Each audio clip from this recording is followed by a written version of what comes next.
성부와 성자와 성령의 이름으로 아멘. 현존의 복음, 스님과의 영적 대화, 고통의 근원, 생각과 동일시 그리고 저항을 넘어서 오늘 수녀님 한 분이 깊은 한숨과 함께 말씀하셨습니다. 신부님, 수도 생활을 시작한 지 오래되었는데도 마음이 편치 않습니다. 기도도 하고 성경도 읽고 공동체 안에서 봉사도 하는데 어느 날은 이유 없이 공허하고 불안합니다. 어느 때는 하나님께서 너무 멀리 계신 것처럼 느껴집니다. 난 잠시 수녀님의 얼굴을 바라보았다. 그 눈빛 속에서 오랜 세월 신앙생활을 해온 사람만이 느낄 수 있는 진실한 갈망이 담겨져 있었다. 수님을 가장 괴롭히는 게 무엇입니까? 수님 잠시 생각하다가 대답하셨다. 과거의 실수들이 떠오를 때가 있습니다. 그때는 마음이 무거워집니다. 또 앞으로 어떻게 살아가야 할지 걱정이 밀려와 오면 불안해집니다. 어떤 날은 이유도 없이 우울해지고 어떤 날은 제 믿음이 부족한 것은 아닌지 의심하게 됩니다. 나는 조용히 물었다. 그 생각들은 언제부터였습니까? 스님은 웃으며 말씀하셨다. 늘 있었던 것 같습니다. 정말 늘 있었을까요? 스님 잠시 침묵하셨다. 나는 말을 이어갔다. 아무리 오래된 생각처럼 보여도 모든 생각은 어느 순간 나타납니다. 그리고 그 시간이 지나면 사라집니다. 다만 우리가 그것을 붙잡고 있기 때문에 오래된 것처럼 느껴질 뿐입니다. 스님 고개를 끄덕였다. 듣고 보니 그러네요. 생각도 감정도 계속 변하고 있습니다. 네, 생각은 하늘을 떠다니는 구름과 같습니다. 그런데 우리는 구름을 하늘이라고 착각하며 살아갑니다. 무슨 뜻이죠? 불안한 생각이 나타나면 우리는 불안이구나 하고 라고 보지 못하고 곧바로 내가 불안하다 라고 말합니다.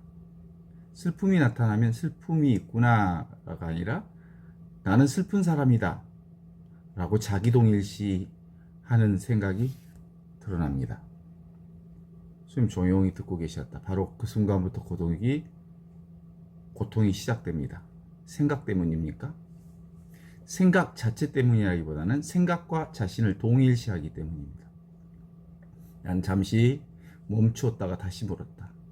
불안이 올라오면 어떤 일이 일어납니까? 스님은 솔직하게 말씀하셨다. 왜 불안한지 분석합니다. 무엇이 문제인지 찾으려고 합니다. 빨리 없어져야 한다고 생각합니다. 바로 그것입니다. 무엇이요? 우리는 불안보다 불안을 없애려는 노력 때문에 더 괴로워집니다. 스님 놀란 표정을 지었습니다. 나는 천천히 설명했다. 슬픔보다 슬퍼하면 안 된다고 생각하는 것이 더 우리를 괴롭힙니다. 분노보다 분노하는 자신을 비난하는 것이 더 괴롭힙니다. 감정보다 감정을 거부하는 저항이 더 큰 고통을 만듭니다. 스님은 깊이 공감한 듯 고개를 끄덕였다. 정말 그렇습니다. 마음이 힘들 때마다 저는 그 상태와 싸우고 있었습니다. 몸은 아픈 것 같습니다. 통증 자체는 하나의 경험입니다. 그러나 왜 하필 나인가 이러면 안 되는데 라는 얘기가 붙는 순간 고통은 몇 배로 커집니다. 한동안 침묵이 흘렀다. 창밖에서는 바람이 나무 사이를 지나가고 있었다. 나는 조용히 말했다. 스님, 삶은 언제나 현재 안에서만 일어납니다. 그런데 우리는 현재를 받아들이기보다 끊임없이 저항합니다. 그래서 힘든 것입니까? 네, 이미 일어난 일을 부정하고 지금 감정을 거부하고 아직 오지 않는 미래를 통제하려 하기 때문입니다. 과거 부정, 현재 거부, 미래 통제, 그거죠. 그러면 어떻게 해야 합니까? 나는 부드럽게 대답했다. 생각과 싸우지 마시오. 스님은 의아한 표정을 지었다. 그냥 내버려 두라는 말씀입니까? 아닙니다. 무관심해지라는 뜻도 아닙니다. 다만 그냥 있는 그대로 바라보라는 것입니다. 바라본다는 건 뭡니까? 불안이 올라오면 불안하구나, 불안이 있구나 하고 알아차리는 것입니다. 두려움이 올라오면 두려움이 있구나 하고 알아차리는 것입니다. 슬픔이 올라오면 슬픔이 있구나 라고 알아차리는 겁니다.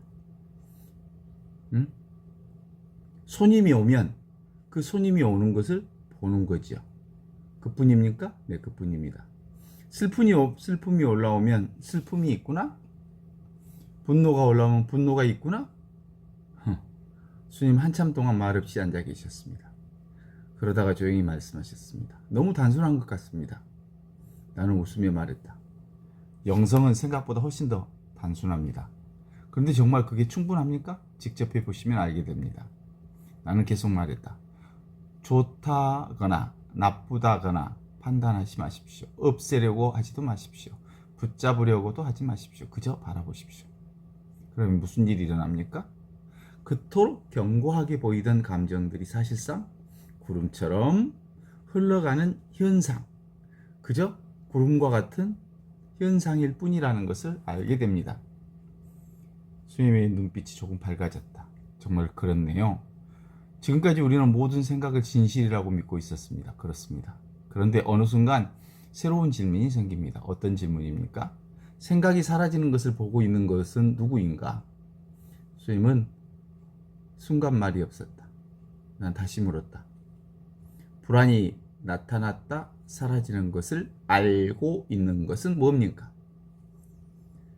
스님 깊은 침묵 속으로 들어갔다. 슬픔도 알고 있고 기쁨도 알고 있고 젊을 때도 알고 있고 지금도 알고 있습니다. 생각이 많을 때도 알고 있고 고요할 때도 알고 있습니다. 그러네요. 그 알아차림은 변하지 않습니다. 스님은 조용히 눈을 감았다. 신부님, 저는 이제까지 생각과 감정만 바라보고 있었습니다. 우리는 모두 그렇습니다. 그런데 그 모든 것을 바라보고 있는 자리가 있었군요. 바로 그 자리입니다. 나는 낮은 목소리로 말했다. 그리스도교 신비가들, 영성가들은 바로 그 자리에서 하느님의 현존을 발견했습니다. 하느님의 현존을요? 네. 하느님은 생각 속에 계시는 분이 아닙니다. 하느님은 특정한 감정 속에만 계시는 분도 아닙니다. 어떤 특별한 체험으로 붙잡을 수 있는 대상도 아닙니다. 그러면 하느님 어디 계십니까? 내가 미소 지으며 창밖을 가겠다. 지금 바람이 불고 있습니다. 네. 새가 노래하고 있습니다. 네. 스님 지금 숨 쉬고 계십니다. 네. 하느님은 바로 지금, 바로 여기, 바로 이 순간, 이 살아있는 지금 안에 계십니다. 주님의 눈가에 잔잔한 빛이 던져졌다. 그러니까 하느님을 찾아야 하는 것이 아니라 이미 계신 하느님을 알아차리라고 하는 것이군요. 네, 그렇습니다. 문제는 하느님이 계시지 않는 게 아니라 자기 생각이 너무 시끄러웠던 거군요. 바로 그것입니다. 나는 마지막으로 말했다. 과거는 기억, 미래는 상상, 지금은 현실, 그리고 하느님은 언제나 바로 지금, 바로 여기, 바로 이 순간 살아있음, 현존 그 자체로 자신을 드러냅니다. 긴 침묵이 흘렀다. 스님 조용히 눈을 감고 자신의 호흡을 느끼고 계셨다. 잠시 후 마지막으로 말씀하셨다. 신부님, 지금 이 순간에는 아무 문제가 없는 것 같습니다. 나는 미소 지으며 고개를 끄덕였다. 지금, 여기, 이 순간, 현존 안에는 언제나 평화가 있습니다. 그렇다면 고통에서 벗어나는 길은 멀리 있는 것이 아니군요. 네. 생각의 세계에서 존재의 세계로 돌아오는 것입니다. 저항에서 수용으로 돌아오는 것입니다. 생각과 감정을 자기 동일시 하는 것으로부터 깨어남으로 생각과 감정이 잠시 일어났다 사라지는 구름과 같은 것을 나라고 자기 동일시했구나 라고 하는 깨어남으로 돌아오는 것입니다. 소영은 깊은 평화가 깃든 얼굴로 창밖을 바라봤습니다. 그리고 아주 조용한 목소리로 말했습니다. 이제 조금 알 것 같습니다. 제가 평생 찾고 있던 평화는 미래에 있던 게 아니라 지금 있었군요 라는 대답이었다. 그렇습니다. 현존이 전부입니다. 바로 지금, 바로 여기, 바로 이 순간, 바로 살아있음, 바로 현존, 바로 하느님, 그게 전부입니다. 바로 그리스도, 그게 전부입니다. 생각은 오고 가지만 하느님의 현존은 머뭅니다. 감정은 변하지만 하느님의 사랑은 변하지 않습니다.